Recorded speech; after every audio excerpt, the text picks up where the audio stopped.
চাচা, এই দৃশ্য তো আগে কখনো দেখিনি।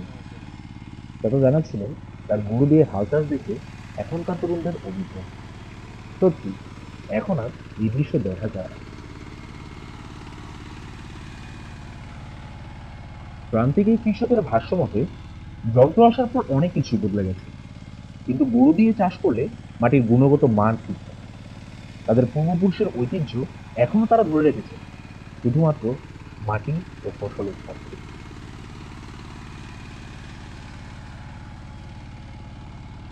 বাংলার প্রাণ কৃষি।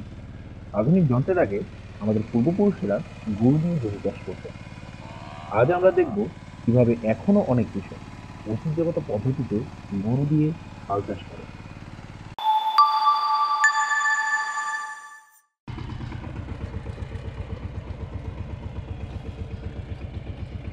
প্রথমেই দরকার একটি ভালো লাঙল ও শক্তিশালী গরু। সাধারণত লাঙল কাঠের তৈরি হয় এবং এর সাথে লোহার তলা যুক্ত থাকে, যা মাটি কেটে উর্বর করে।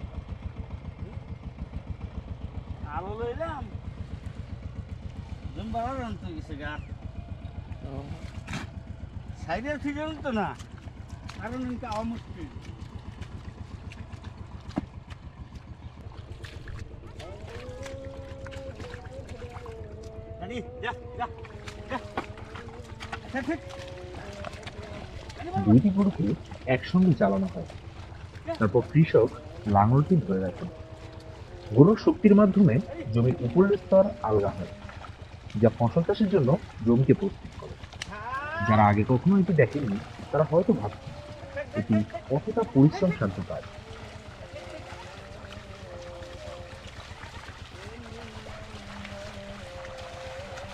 মজার বিষয় হচ্ছে, গরু দুটির সাথে কৃষকের ভাবের আদান প্রদান হয় বিশেষ কিছু সাংকেতিক শব্দের মাধ্যমে।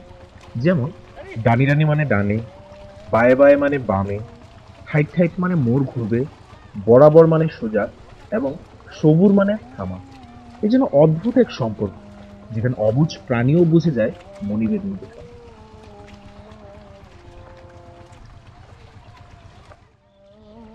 অনেকেই ভাবতে পারেন ট্রাক্টর দিয়ে জমি চাষ করাই ভালো, কিন্তু গরুর হাল চাষের কিছু বিশেষ সুবিধা আছে।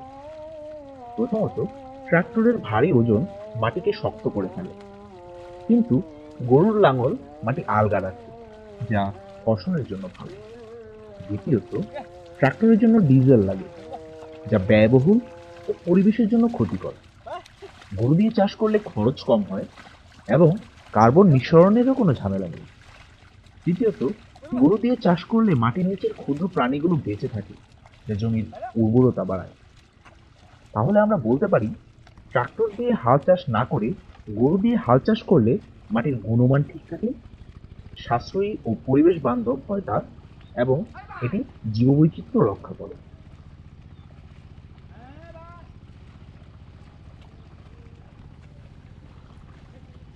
গরু দিয়ে হাল চাষের ইতিহাস হাজার বছরের পুরনো।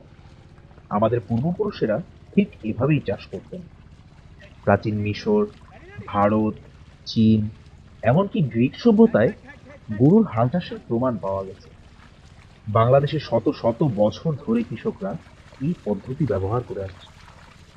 একসময় প্রতিটি গ্রামে গরুর হাল চাষ ছিল স্বাভাবিক, কিন্তু এখন এটি হারিয়ে যাচ্ছে।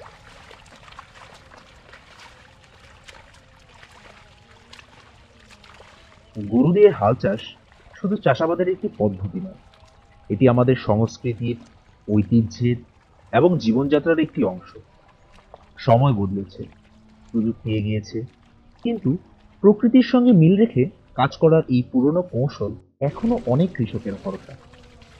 হয়তো নতুন প্রজন্মের অনেকের জন্য এটি বিস্ময়ের বিষয়, কিন্তু আমাদের শেকড়ের সঙ্গে সংযুক্ত থাকার এটি একটি গুরুত্বপূর্ণ শিক্ষা। আপনারা কি মনে করেন, গরু দিয়ে হাল চাষের ঐতিহ্য ধরে রাখা উচিত? আপনার মতামত জানান কমেন্টে। আর যদি আমাদের এই প্রচেষ্টা ভালো লেগে থাকে তাহলে লাইক দিন, বন্ধুদের সাথে শেয়ার করুন এবং চ্যানেলটি সাবস্ক্রাইব করতে ভুলবেন না। চলুন একসাথে শিখি, জানি এবং সংরক্ষণ করি আমাদের ঐতিহ্য।